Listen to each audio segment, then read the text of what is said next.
Happy Sunday and happy Q2. We made it through Q1 and now it's April. It's Q2. Yay. Summer is almost here, you guys. And I just want to take a quick moment to say thank you for listening. We have over 20,000 downloads and nearly 1,500 people consistently listen to the show each week. So thank you from the bottom of my heart. Before we start this week's show, a couple of things I need your help with. First, don't keep all this good info to yourself. I need you to help other listeners find the show. So please subscribe, rate, and write a review. That is the most important. Write a review of the podcast. This helps other listeners find the show. Second, I want to make sure that you get all the freebies that I have planned for you in Q2. So head on over to trillinba.com and sign up to gain access to tools, tips, and tricks that will help you get your best possible career outcome. Now, in this week's episode, there is a discount code. So if you're applying for grad school or undergrad in the fall, you definitely want to take advantage of the info in this episode and listen to the end. And there is an awesome discount code to get you additional help on your application journey. Now, let's start the show. Welcome to the Trill MBA Show. I'm your host, Felicia Ann Rose Enuha, aka the Trillest MBA you will ever know. And I'm here to help you survive and thrive in corporate America by giving you the truth and being as real as only I can be.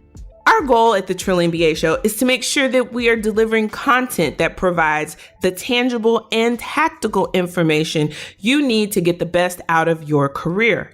This includes highlighting resources that you may not know about.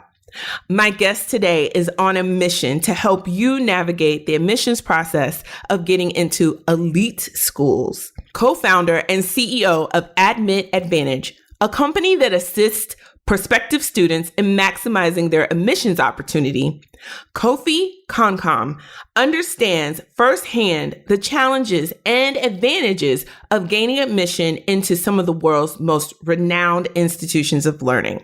Kofi is a Harvard graduate twice over, holding a Bachelor's of Arts degree in biology and a Master's of Education degree from the Harvard School of Education. Kofi also earned an MBA from the Wharton School at the University of Pennsylvania, where he was a Joseph Wharton Fellow. And these are only Kofi's academic credentials.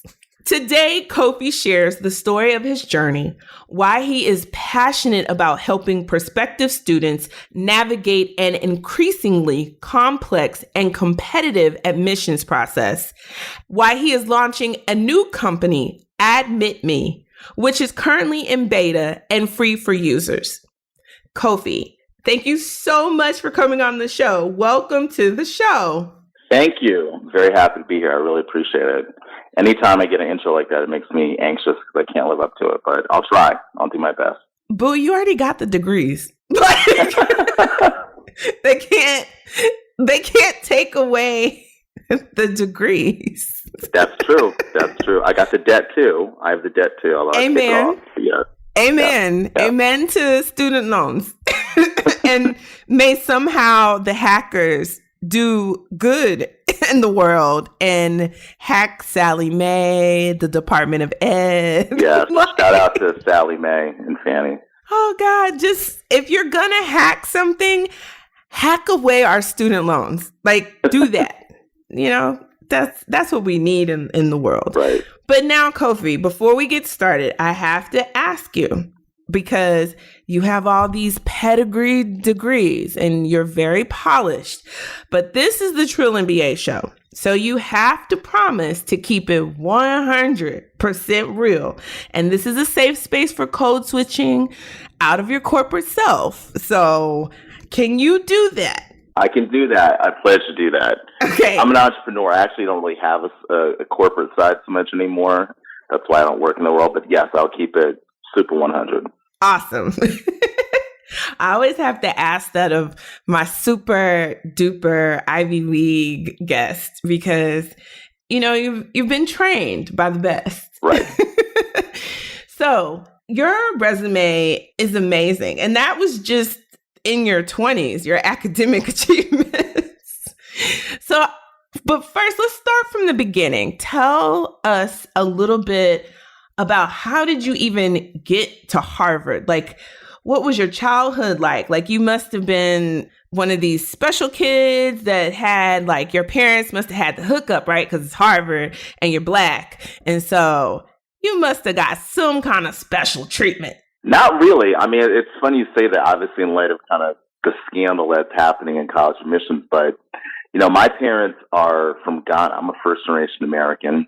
My dad is pretty strict. My mother's pretty laid back. They're an interesting couple, except when it comes to school.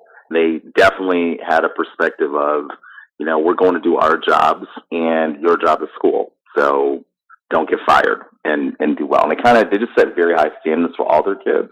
I'm one of four. I think between us, my three sisters and I think we counted, we have like 13 degrees or something. It's something like that. So I'm just, I'm one member of the team. But, I grew up in upstate New York. My dad worked at GE for about 13 years. I was born in Canada. My mom and my dad met in college. My mom was my dad's math tutoree or student, which is a little scary, little freaky, but they're celebrating 50 years of being married. So I guess it worked out. It was meant to be. I grew up there. Yeah, 50 years. So, but I grew up in upstate New York, and I moved to Cleveland. My dad took a job at NASA, and I basically went to a public school, pretty good public school, but a public school nonetheless. I think I was the first person to go to Harvard in about a decade, if not more. I was a very good student. I mean, I was kind of one of those well-rounded students. So in a lot of AP and honors classes, I was co-captain of the soccer team. I was treasurer of National Honor Society. I'm trying to remember, so long ago. I ran track. I was basically the slowest Black kid in track. So I was always running the second or third heat, which is pretty embarrassing, actually. And I was pretty much going to go to Ohio State. I mean, I had a full ride. I was in the top 5 in a class of about 200 people. But I had good SAT scores. But I was going to go to like Michigan, Ohio State. About 80% of my high school went to college in Ohio, Michigan, or Pennsylvania. And I was going to be like all the others. And then it really took a student, a Black woman actually from Harvard, was a junior at the time. She came to my high school. We were not on Harvard's recruiting list. She went to a elite private school in Cleveland. But she said, look, there are good students at all these high schools. I'm going to go recruit from some of these high schools. So she came with a bunch of folders, came to my high school, and basically said, okay, I want to talk to the top 10% of people in, the junior and senior classes. And I went. I was trying to get out of class. So I went. And I, at the time, wasn't really thinking about this seriously. I just felt like, well, I'm going to go. We'll see what she's talking about. I pretty much said I'm going to get a full ride to Ohio State. I'm not even sure why I'm going. But then I met her, and I was like, oh, she's interesting. She's pretty. I'm going to try to holler at her when I get to campus.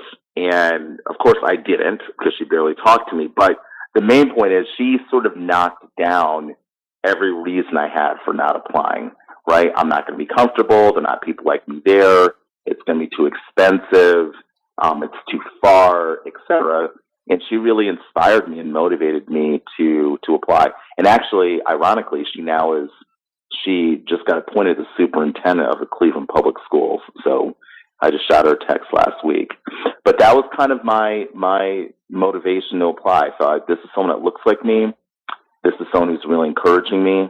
I did not get a lot of encouragement from a few key teachers in my high school who told me, you're wasting your time. Why even go there? You're not going to get in. Literally to my face. Even people that I had gotten A's from. I won't say it's every teacher, but there were 2 or 3 teachers that were very clear that they didn't believe in my pursuit of that kind of degree. So it was interesting. Just for shits and giggles, Were these teachers Black? No, they weren't. They were not Black. I mean, I don't think there were any Black teachers in my high school. So they weren't. One was a humanities teacher. Again, I did really well in her class. And I'm not even sure how she found. I think I may have asked her for a recommendation. And she told me I wasn't going to get in. So I pretty much said, okay, maybe I shouldn't ask you for a recommendation. I didn't really feel like she was on my side. But it was definitely interesting. I think, the school, like I said, most people in my high school did not go to those kinds of colleges. And unfortunately, a lot of the Black students definitely didn't go. There weren't, the school was kind of, it won't say it was two schools, but you had sort of the general classes and you had sort of AP and honors, and the AP and honors were much less diverse than basically the regular classes. And I was pretty much the only Black person in the AP and honors pretty much throughout my whole 4 years of high school there. Yeah, I definitely can resonate with that. I think that's something that we all go through, but I think it's so sad. And even Michelle Obama talked about this in her book, Becoming, to, right. Have teachers that tell you you're not going to get in, or you're not, like for Michelle, it was like, you're not Princeton material. And it's like, right. But what school did you go to? Like, right. Who are you to shit on a child's dream? But I commend you for not internalizing that, for, having the belief in yourself to say, hey, I can do this. Where do you think that came from? Well, look, I did internalize it some. I mean, I did have to work it through. And I think it's important to say that, that we're not super people, right? So, I mean, I did take it to heart. Like I said, this woman definitely encouraged me. I stayed in touch with her. Part of it was my friends in my high school, a lot of my Black friends, like, look, we think you can do this. Like, it wasn't kind of like, you're the one that's going to make it out. It wasn't like that dramatic a movie script, but there was a bit of, hey, look, we think you can do it. You've always been kind of the nerd. If you can't do it, who's going to do it? And I appreciated that. I also think it was looking at my parents who, came to America with nothing and then became successful professionals, and thinking about sort of the literal and emotional distance, especially coming in sort of the 50s and 60s, what they had to deal with, threats of physical violence, dealing with coming to an unknown continent when there was no internet, and they only had a couple channels in Ghana. Seeing them sort of cross that distance and really overcome some pretty serious odds really made me feel like this was not something I couldn't beat. And, I was kind of made for that, but I had to, once sort of the disappointment and shock and concern turned to anger, I then had to channel that. But I just sort of, get my sea legs and kind of pick myself up and try to make it happen. Oh, I'm very glad you did, because, there's somebody out there who is facing the same or similar challenge today because slavery, this is still happening. Right. And so I hope that they get to hear your voice and hear that somebody said you wouldn't make it at Harvard or couldn't make it into Harvard, and now you have 2 degrees from Harvard.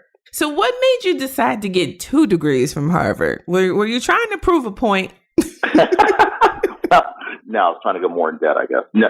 So I did a lot of student teaching when I was on campus. I'm in a service-oriented fraternity, which is actually important. It's Alpha Psi Alpha. It's important to know that that's a historically Black fraternity. I never thought I'd find it at a school like Harvard, but as it turns out, we had been there since 1915. So I did a lot of student teaching. That was very important to me. We were on campus. The way Harvard's set up, you've got Harvard and MIT, which are about maybe 2 miles apart, and you've got Black and brown kids cutting through campus to go from one part of Cambridge to another without ever thinking of setting foot on campus as students, right?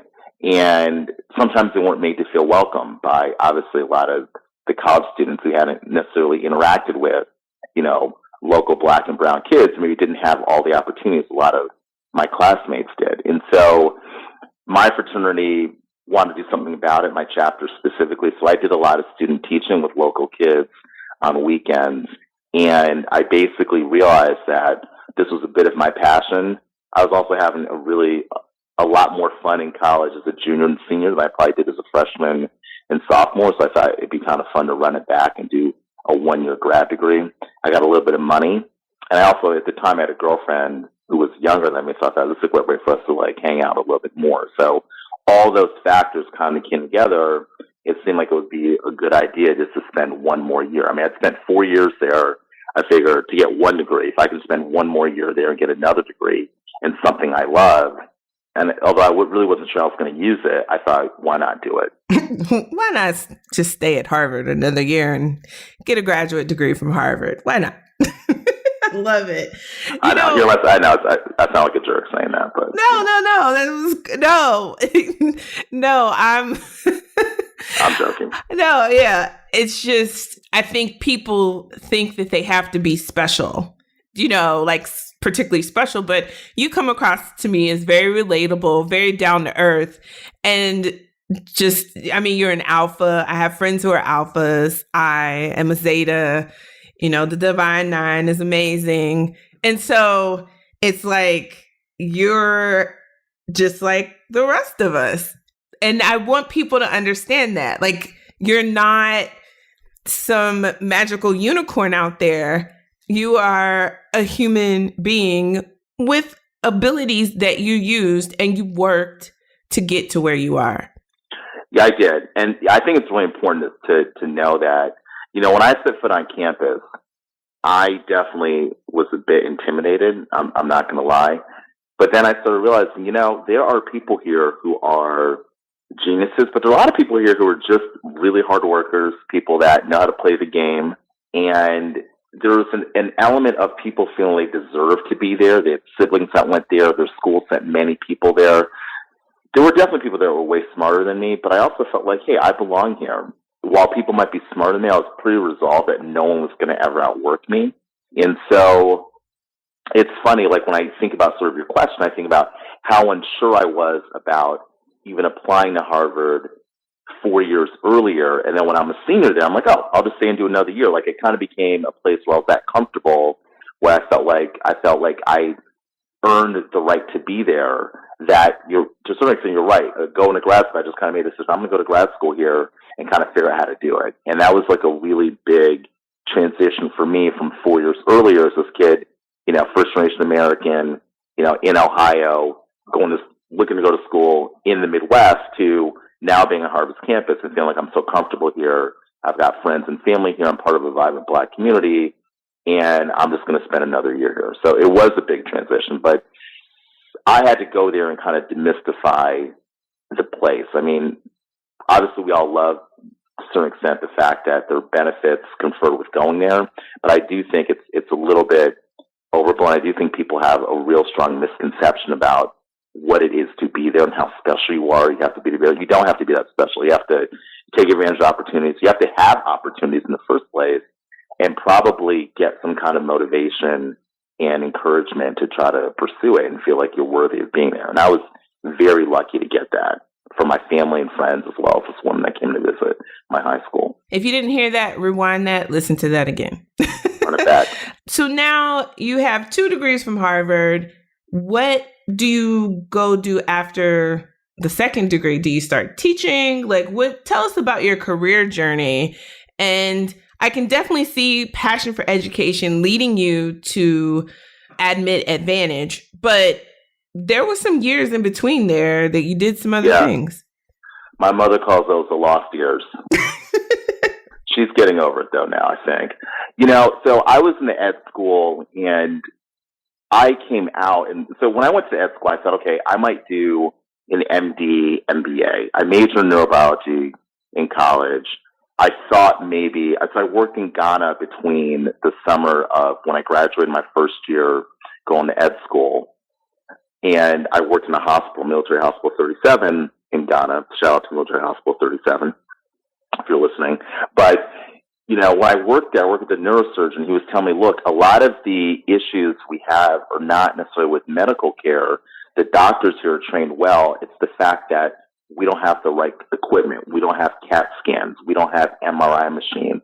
We don't have the infrastructure. So this is much more of a operational business issue than it is a medical issue in terms of people dying from random things you'd never expect them to die from, flu. I remember working there, and if you were going to get surgery, you needed like materials, you had to actually go buy the materials yourself at the time and bring them to the hospital for the doctor to use them. If you didn't have the materials, if you didn't have those materials, then you have to wait till you could afford to get those materials to bring them there. So he said, look, this is a money issue. And so at that time I said, okay, I'm going to go back to the States. I'm going to do my MED, Master in Education. I'm going to do an MBA and an MED and a medical degree, an MD degree. And eventually I sort of said, you know what? I don't think I really love the sight of blood. I don't think I want to be in school forever. There were a lot more things that were interesting me beyond medicine. And my mom's a kidney specialist, I should say. So I kind of saw her lifestyle. And I said, okay, I think I want to get the MBA. And so I'm a huge soccer fan. My son is named after Michael Essien. His name's Essien. So just to show you how much I love soccer. And I ended up being involved with a startup, I should say. It was like two people at the time. It was an internet soccer software company. And so I went to Accenture because I thought, okay, if I'm going to get an MBA, I need to work for a reputable company that'll sort of feed me into a good MBA program. So that was my Accenture stint, and that was in technology. But I just hated that job. I really thought it was just too big a company. I felt like a cog in the wheel. I felt like the stuff I was doing wasn't impactful. No one really cared about it. Even the clients often didn't care. They just would shelve the recommendations and shelve our decks and so forth. So I ended up leaving to join this internet soccer software company selling news and stats to ESPN and CNNSI, et cetera. We grew the company from about, I think there were 4 people when I sort of joined, to about close to 30. And of course, we raised some money. We had an opportunity to be sold, and we did not take that opportunity because we felt like we were being lowballed. So here I am, I'm 25. I'm about to probably be sitting on $3 to $4 million, which I thought, was not, I won't say I didn't think it was enough, but I felt like ESPN had just bought one of our competitors, SoccerNet, for about $69, $70 million. So we were being offered in the mid-20s. I thought, this is crazy. That's too little. The market tanked. We ended up going from like close to 30 people and sort of going down to like 7. So like we had all these cuts, and here I am, I'm 25, 26, and I think I'm smart, I'm analytical, but I've got no business training, and I've got employees reporting to me, some of whom are in their 60s, and I just felt like I was flying by the seat of my pants. I felt like I was really woefully underprepared. I wasn't able to speak the language of business, but I kind of knew some of the concepts from living it, and that was when I made the decision, I'm going to go back and get an MBA. And I solidified that. And so I ended up applying to Wharton. My sister was at Penn. My younger sister was at Penn at the time. I wanted to sort of be in the New York type area. Philly, New York is not that far. I had a girlfriend at the time that ended up promoting me and to her husband. So I'm married to her now, 2 kids. And so she was in New York with me. And so I thought, let me stay someplace, reasonably close. And so I ended up going to Penn for business school. And then, from there, do you want me to keep going, or do you want me to stop? No, keep going. Okay. This is, I'm fascinated. So you went to Penn. Okay. So I went to Penn. So, I'm down there. My sister's there. I had this nagging feeling like, I want to do something in education. I want to do well and do good. I guess I was still the neurobiology, person. I felt like I had so many opportunities. I'd lucked into things. And it wasn't enough for me just to make a lot of money. I just did not think that would resonate enough for me. It just didn't feel impactful enough. And so I ended up saying, okay, I'm going to start something in education. I had a different company with another Black classmate we started called Jobs Insight, where we kind of helped universities manage their alumni once they came back looking for new jobs, right? Because a lot of alums graduate, and then within like 3 to 5 years, it's like some astounding number of, I think it's like 60% of people are already looking for the next opportunity or have started the next opportunity. So we were helping universities manage those people with some really simple software. And we ended up selling that company. While I was getting that company going, in order to keep my girlfriend with me at the time and try to save for a ring, I ended up doing some admissions coaching support for another company. And I realized, I've got strong ideas on how to do this better. I think the training can be better. I want to do this on my own with another friend. So when I sold the first company, I linked up with Eric, whose wife was a guidance counselor in the Philadelphia area. And so they had a concept of starting something like this. And so it was just serendipity. It was God speaking that brought us together. We were friends in school, and we said, let's start this company. That was sort of the beginning of Admit Advantage. Wow. And that was over 10 years ago. That was over 10 years ago. Yeah. And we ran it. Look, we got in the business. We thought, okay, we're Black. It's going to be hard for us probably to raise money. So we thought, let's start a company where we don't need a lot of invested capital. We've got background in education to do it. Eric went to Brown, was a mechanical engineering major, was on a full ride to Wharton, super smart. So they say, always work with someone that's smarter. So I chose to do that. Eric did not follow that advice, but, not everyone can win in a relationship. So we started the company, we did a lot of the admissions coaching on our own initially. And then we realized we kind of refining our process. We got a bunch of referrals, and we started hiring people. Our model was let's hire people that went to really good schools, but kind of can use extra money and or doing things that are different. So we had entrepreneurs. We had a speechwriter for Joe Biden who worked with us. We had a bunch of stay-at-home moms. We had people working at startups, people that could sort of leverage, people that had extra time and could sort of move their schedules around a little bit to work with our client base. So we ended up, building that company. We have at this point close to 40 people that work with us. We work with candidates all over the world, typically in about 15 to 18 countries around the world, with a bunch of test prep organizations, et cetera. So we have this thriving company, Admit Advantage. And then, at a certain point, literally, we were having lunch. I remember we were having like Chinese lunch down in Silver Spring, our office, and I looked at Eric and I said, what are we, like, we're not helping any of the people that we thought we would really be focused on helping. And we have some pro bono work, but a lot of the kids that we work with are basically, well-to-do or super wealthy. They're all nationalities, but a lot of like well-to-do kids. And I just felt like we're making good money. We've got a good company, but it doesn't have that kind of mission that's really important to us when we started the company. And so we kind of, put that in the back of our minds and kind of kept working through the season.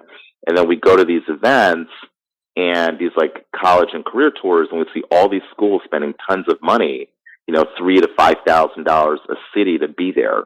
And that doesn't include airfare, per diems, hotels, etc. Some schools started reaching out to us and saying, hey, look, if you have good people, we'd love to like meet them. We got flown out to Hyderabad, India, by the Indian School of Business. And we realized, we could have a platform where we give a lot of the feedback, because we do these free consultations that take a huge amount of time. I'm like, what if people just created profiles? We gave feedback to people in like 5 to 7 minutes, like annotated digital feedback, like a sticky note type feedback on a profile, like a LinkedIn type profile, with like target schools, what they want to major in, grades, activities, hobbies, cities and interest in them, etc. They get feedback on that. And then we basically let schools begin to recruit those candidates. And that was kind of where the idea for MIMI came in, because we realized, if we do that, people don't have to pay. Every candidate will have value because schools will want them.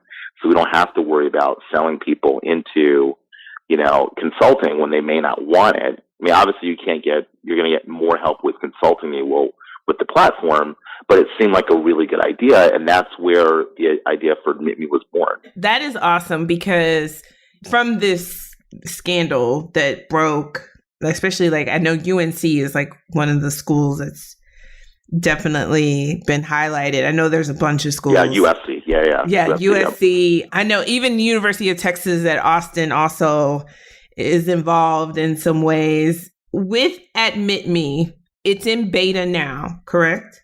Mm-hmm. That's right. So right now you can go to admit.me, and if you're a student, you can go there, you can fill out your profile, and then what happens? So you can fill out your profile and get free feedback on your candidacy. What are good schools for you? What are some strengths you really need to kind of polish up more so that they can be more helpful for you? What are some weaknesses and ways that you can sort of address those weaknesses? You will get that feedback from alumni and former admissions officers, as well as current students who are at some of these schools. That's totally free, okay? From there, you can do a bunch of things. You can search for and find other applicants who are applying to similar schools like you, or who might be a little bit ahead of you, maybe a year ahead. You can compare notes. So you can say, look, I'm in California. I want to study math. I'm thinking of applying to UCLA. And you might be able to link up with someone who's in Michigan who's thinking about studying math at Michigan. So you guys are not really competing because you're not applying to the same schools. And you can see what schools are applying to, obviously. And you can sort of talk about the programs, talk about how you're sort of representing your interests, talk about some, just compare notes on kind of how you're tackling and approaching your application process. So you can get that feedback, find other students. You can go to events that schools are having on the platform. So we're heavily focused in grad right now, but we actually have 8 schools, including Duke. Felicia will be glad to know, including Duke on there. You went to Duke, right? No, I went to Indiana University, Kelley School of Business. So, but I have friends that went to Duke, so I'm not opposed to Duke. So we have, a bunch of schools on there that are having events that are basically trying to find students like you, right? Students that are applying, so you can interact with those schools, and you can also use tools like a calendar to help manage your process. So we have an admissions calendar where you enter your target schools and the date your applications are due, and it'll back end and give you all the things you need to do between now, let's say, April 3rd, I should say, through basically, December 31st when apps are due. So you can do all that kind of stuff, and we're soon to add some curriculum. We're actually building it now where beyond sort of getting sort of that feedback and using tools, we're actually building like a TurboTax, a do-it-yourself application curriculum. So a lot of the stuff we do with our coaching, we're giving you like the tools and templates you can drive your way through the process yourself. Most of that will be free. We're going to have a component where we're not going to charge more than like $30-40 a month to get some of the high-end content. And like we're trying to sort of really, it's important to level the playing field. I think if you're an entrepreneur, it sounds corny, but most entrepreneurs are very idealistic, and they do have like missions, and that is our mission. Our mission is we think we can build a company that does very well, but also does good. And we really want to demystify that application process and give candidates the tools they need to get in and kind of disrupt our consulting business. I'd love to sort of shut that down over time, right? You don't have to pay, hundreds of dollars or thousands of dollars. You can kind of do it all on AdmitMe. Right now, we're keeping that going partially because, we'd have to raise more funding and we kind of need to get going. We're in a beta, but it is deliberately disruptive towards the consulting industry. I figured if someone's going to eat our lunch, it might as well be us. Amen. But what I love about this is that it's affordable. So if you have somebody like me, I grew up in a single parent household where it was me, my mom, and my grandma in one bathroom. And my mom made no more than $14,000 a year as I was growing up. That's how much she was making before she retired as a teacher's assistant from the school district. I just think about how a platform like this would have really helped me and maybe expanded my horizons around my opportunities. But I think I really was a victim of undermatching, even though I still went to a great school. Like I went to the University of Texas at Austin. It's the best school in the whole state.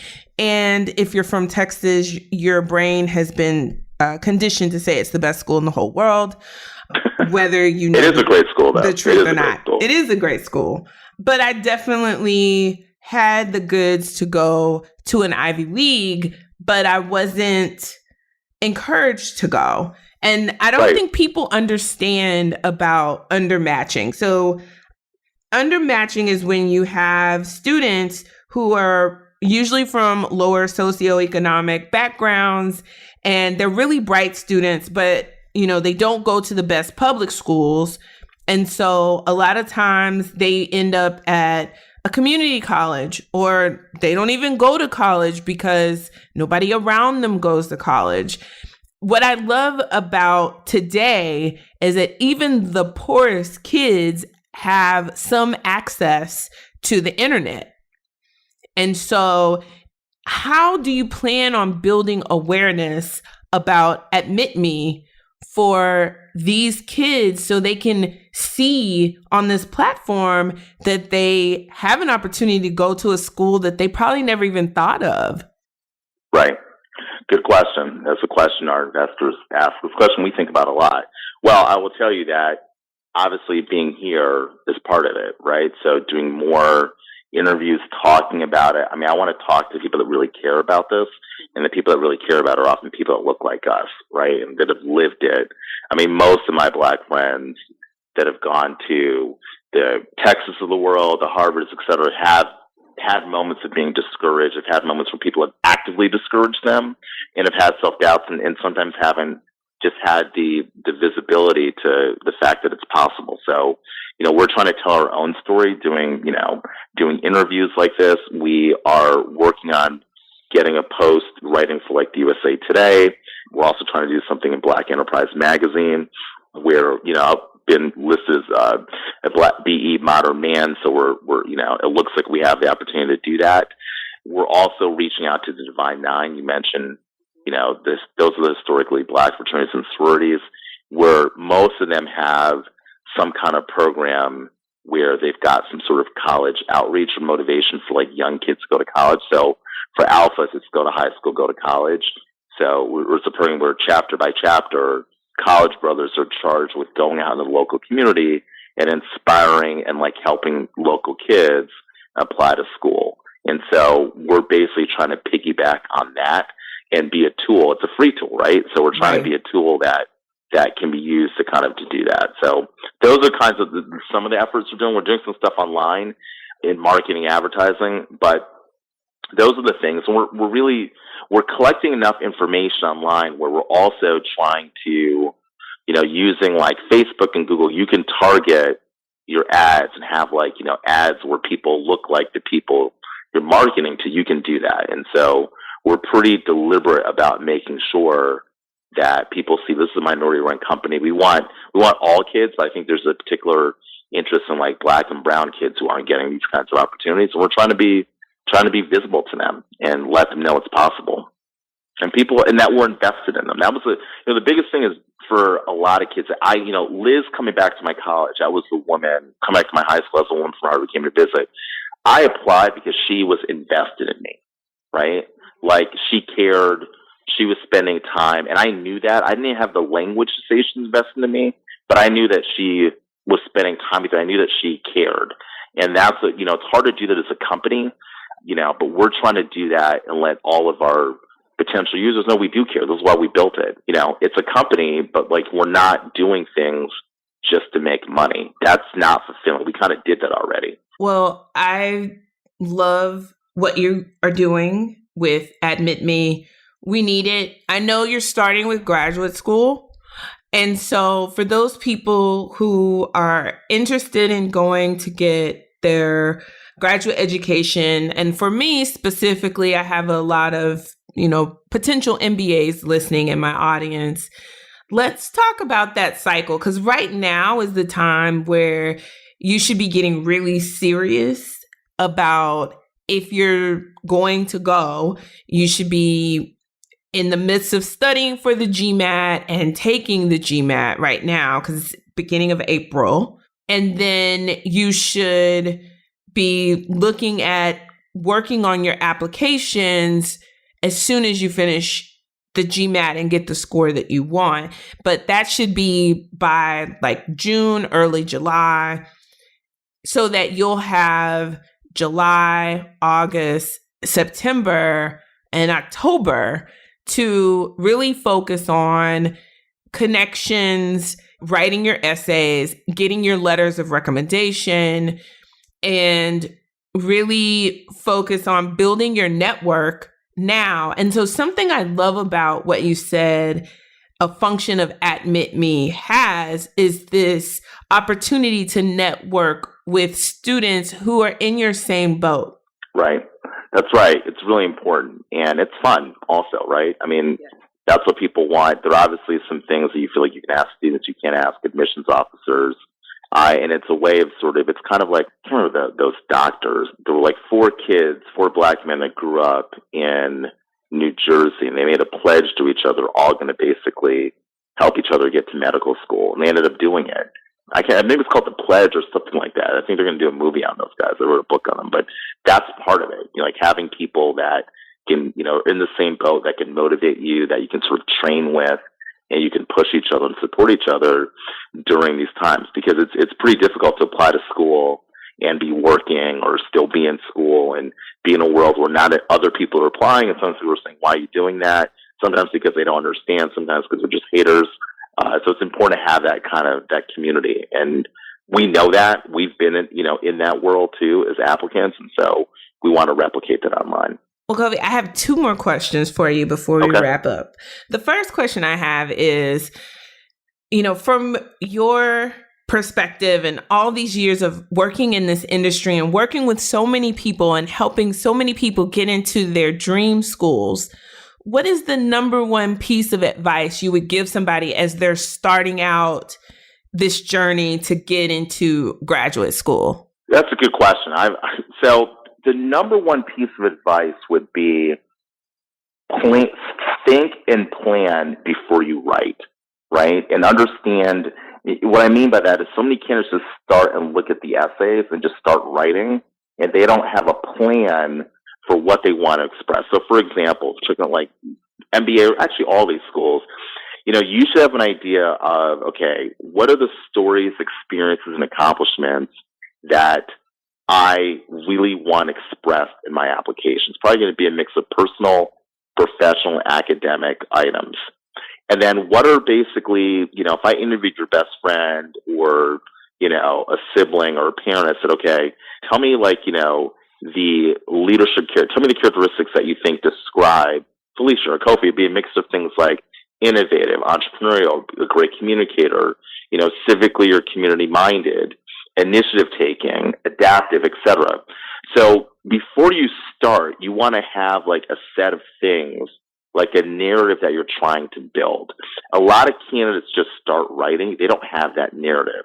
And so you want to have that narrative. It's probably going to be, 4 to 7 stories and probably 3 to 5 leadership characteristics. And those are going to be the things that you allocate across the different pillars of your application, which are basically, the essays, the letters of recommendation, the resume, the non-essay sort of data portion, the portion you fill out online, and obviously the interview. And you want to make sure those 5 pillars are somewhat redundant, but not exactly. So you almost want them working like fingers on a hand, where they complement each other and there's some overlap, but not fully. And so the candidates that often get into these schools are candidates that either know that explicitly, or they just have an instinct that they need to sit back and sort of get their ducks in a row, figure out kind of what they want to say, and also be comfortable with the fact that they're not going to be able to include everything. It's almost like a good movie. A good movie might be an hour and 40 minutes, but there might be like 15 hours of footage shot. And so a good movie maker knows, okay, and is comfortable with the fact that he's going to leave or she's going to leave 80-90% of the stuff they're going to leave on the cutting room floor, so to speak. And like they're only going to include the best hour 40. That requires planning. They don't just go and shoot the first hour 40 and say, this is a movie. They think about what they want. They try different things. They've got the universe of stuff, and they cut out what they don't need, and they are comfortable they understand or are comfortable with the fact that they're not going to have everything they want or every bit of like their narrative and their story in the application itself. That is, oh my God. I wish somebody had told me that when I was applying to school. Yeah, me too. Thank you for sharing that with my listeners. Of course. That was nuggets. So my last question to you is a little bit controversial, but being that you are an expert in this space, I wanted to get your thoughts on this. Don't send me to jail. Don't make me say something's going to get me locked up. Go ahead. No. So I don't know if you've paid attention out here in the zeitgeist, but there are a number of white male entrepreneurs who have different platforms that are encouraging this next generation not to go to college. Yes. And I wanted to get your thoughts on that. Well, what I think is interesting, and I know you're talking about like Peter Thiel and other people like that, is a lot of the people saying don't go to school are people that have like super degrees. So I think like Peter Thiel he's a founder of PayPal. I mean, I think he's a Stanford undergraduate, Stanford Law School alum. So it's interesting. Look, I think a couple of things about this. The truth of what they're saying is that a lot of universities, not the Indianas, not the Harvards, not the Texas, et cetera, there are 5,000 universities in the States and about another 5,000 globally. A lot of universities are not doing a great job helping their students get employment or access to next opportunities. Now, you may say the top 200 are doing a great job of that. I'd probably say even the top 500. That still leaves another 4,500 which are not doing a great job of that. And so there is this angst where people are applying to school. People are going to college. They think they're they're checking off all the boxes. They've got good GPAs. And they feel like they were promised a bill of goods because they can't find that job opportunity they always wanted. And meanwhile, they're sitting on, $20,000 to $40,000 of college debt. So that is a truth which most experts aren't basically denying. I think that it's disingenuous, though, to sort of say college doesn't make sense. College isn't right. But I think people have to be careful about the colleges they choose.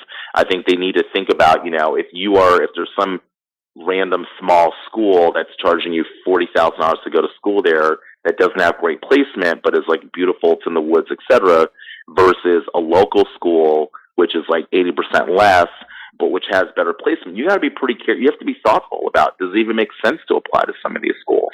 I mean, I think some of these colleges have not met their mission of preparing graduates to do well professionally. I don't think the answer is a blanket, don't go to college. I also don't think, let's keep it 100% real, as I promised I would. That doesn't work for people of color, okay? Like, we have to be educated. I've been out and seen white males without, who are college dropouts get funding. I don't know many people of color, male, female. I don't know many women. I don't know anybody who's not a white male who basically is dropped out and has gotten funding, right? That doesn't really work for us. We still are, there still is adage, you have to be twice as good. And part of that is the signaling of being well educated. That is still a currency that people look to say, okay, you're smart, you're capable, you're socialized, I can do business with you, I can work with you, et cetera. We're not at a place now in America where that's possible. We're just not. Look at the presidency. Barack Obama, Columbia, Harvard Law School. You look at Trump. Trump went to Penn/Wharton, didn't even do well, but he was asking Obama to report his grades. Meanwhile, it's pretty well known that Trump was like a C student, at Fordham, and he kind of got a favor called in to go to Penn. Did not really do well at Wharton, but no one has ever challenged him in his grades, right? Right. That's just the reality. Of kind of how we're living. So I don't think it works for people of color, and I still think for most people, a college education is one of the greatest catapults in a better life that you could ever have. And the reality is, in America, you can go to college. There's so many different options that you don't have in a lot of other countries in the world. If you want to go to college, you're a working adult, you can find a school. You have to be thoughtful. You have to be careful. You can take classes and kind of propel yourself into the next level of earnings and just a better lifestyle generally. Amen. Thank you for that word. Kofi, I want to thank you for coming on the show today and sharing your story and sharing, how you got to this mission that started with Admit Advantage, which Admit Advantage still exists for today. We want to make sure we tell people that. We're still helping people right now. And I have a nugget for you. I have a gift for you guys. Ooh. Oh, wait. We are offering a 15% discount. It's Trill MBA 15. So 15% discount for any of your listeners that want help. And you can also pay over time. We will figure out how to make it work. with your candidates. Kind of why we started the company. It's still our company, so we kind of do what we want, but we do have that discount for you guys. So that is amazing. Thank you so much. You're welcome. So, of course. you guys, Trill MBA 15, if you go to admitadvantage.com, is that correct? Yes, and it's 1515. Trill MBA 15 for 15% off at admitadvantage.com. Now, Kofi, before I let you go, please let us know how we can connect with you. So you can connect with me by just shooting me an email. So I'm pretty accessible. It's Kofi, Kofi, K as in kangaroo, O as in orange, F as in Frank, I as in India, at admit.me, ADMIT.me. You just shoot me a note, and everyone that wants to will get a free consultation. So, I want to talk to this audience. Like, I want to make sure, I kind of care if you work with this, but I really don't care that much. I feel like things work out. I want to make sure that people feel motivated, they feel driven, they feel supported. Like, I think it'll all come back to us, but give me a call if you're thinking about school, you have barriers, if there are issues, reach out to me. We'll set up a time to talk, and we'll help, figure out those challenges together. This so warms my heart. I'm trying not to cry, because everybody, they're skin folk and kinfolk. But Kofi, you are so kinfolk. I appreciate you so much. My audience appreciates you so much. So you guys, use Kofi Admit Advantage. Admit Me is in beta. So you can go to admit.me right now and fill out your profile and get information you need to understand what schools would be a great fit for you. And it's probably schools that you probably think you can't even get into. So really, you guys, use these resources. That's why we are here. This is why I do this show. And as always, if you need some help or advice about specific situations, you can go to trillinba.com/coaching to schedule a free 30-minute consultation with me to strategize and walk you through your specific work situation. In addition, you can always email me at ask@trillinba.com. I'm happy to either answer your question or I can connect you to the right person like Kofi if I don't have the answer. So again, that's trillinba.com/coaching to schedule a free 30-minute consult, and ask@trillinba.com to submit your question or concern. So Kofi, thank you so much. Of course. Can I say something? Yes, Let me just say something real quick. So I just want to give you a plug. It's an amazing show. It's an amazing podcast. I want to encourage the listeners, if you love this, tell your friends, support Felicia. We got to support our own businesses. This is actually easy to support because it's free. You don't have to spend any money. Yes. But she's building an amazing podcast that's giving you guys great information. It's, I hope, entertaining conversations, and let's help her grow. She doesn't really need our help, to be honest with you, at this point. But do your part, support the show, tell your friends about it. It's really important we do that in our community, and we're vocal about it, and we recycle the money and do all that. But this is an amazing, amazing show. I've listened to a couple of podcasts myself. A lot more, others have been more entertaining than this one, so I apologize about that. But support her, tell your friends about it, enjoy it, download it, etc. And let's do our part to help build each other up and build our own companies. And in light of what happened with Nipsey Hussle, all the stuff he was trying to do, let's build up each other and invest and support each other. If we don't do it, no one else is going to do it for us.